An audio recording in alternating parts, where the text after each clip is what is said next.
పల్లవి పల్లవి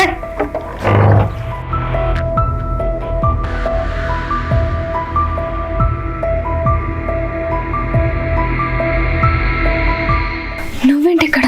నీకోసమే పల్లవి. నా కోసమా? నువ్వు వచ్చేటప్పుడు ఎవరైనా చూసారా? ఎవరు చూడలేరు. సరే లోపలికి రా. నువ్వు మళ్ళీ ఎందుకు వచ్చినావు? నువ్వంటే మస్తు ఇష్టం పల్లవి నాకు. నాకు ఆల్రెడీ పెళ్ళైంది. ప్లీజ్ పల్లవి మధ్య లగ్నం చేసుకుందాం.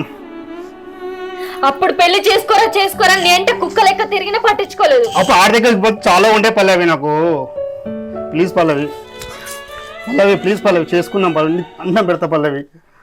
మా అత్త వాళ్ళ పరువు, మా ఆయన పరువు ఏం కావాలి? పోతా పోనీ, లేకుంటే నువ్వు చచ్చిపోతా పల్లవి. ప్లీజ్ పల్లవి పల్లవి ప్లీజ్ పల్లవి చేసుకున్నా పల్లవి. బాగా చూసుకున్నా పల్లవి. మేము ఆయన కంటే బాగా చూసుకున్నా పల్లవి. నువ్వు నన్ను మళ్ళీ మోసం చేయమని గ్యారంటీ ఏంటి? చెయ్యి పల్లవి. అప్పుడు ఏదో ఆర్థిక ఇబ్బంది వల్ల అలా అయిపోయింది, కానీ ఇప్పుడు చేసుకుంటా పల్లవి. ఇప్పుడు నన్ను ఏం చేయమంటావు? లగ్నం చేసుకుందాం పల్లవి లేచిపోయి. ప్లీజ్ పల్లవి. అది ఎలా కుదురుతుందిరా? కుదురుతుంది. ప్లీజ్ పల్లవి చేసుకుందాం పల్లవి. సరే నాకు కొంచెం టైం కావాలి. అవసరం లేదు పల్లవి, మన లగ్నం కంపల్సరీ చేసుకుందాం. ప్లీజ్ పల్లవి. మరి ప్రతిసారి కలిసే చోటికే రా. నువ్వు రాకపోతే చనిపోతావు పల్లవి.